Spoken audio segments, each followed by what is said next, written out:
ہم یہ سمجھتے نہیں کہ سیاست میں سیرت بائنڈنگ ہے، بڑا آپشنل سا الیکٹیو سا اہمی روحانی طور پہ ہم نے سیرت کو ذہن میں رکھا ہے، وگرنہ انتظامیہ کی تربیت میں سیرت، مقننہ کی تقنین میں سیرت، عدلیہ کے عدل میں سیرت، پرائم منسٹر کے آفس پر سیرت، پریزیڈنٹ کے دفتر پر سیرت، دفاع اور خارجہ میں سیرت، لا اینڈ آرڈر میں سیرت۔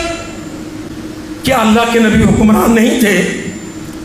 کیا نبی کریم صلی اللہ علیہ وسلم نے 22 لاکھ مربع میل تک بحمد اللہ اسلام کی تنفیذ نفاذ، اسلام کا غلبہ، اس وقت کے دو بڑے سیاسی نظام سیزر کا، قیصر کا اور کسرا کا، اللہ کے نبی نے کنفرنٹ نہیں کیا؟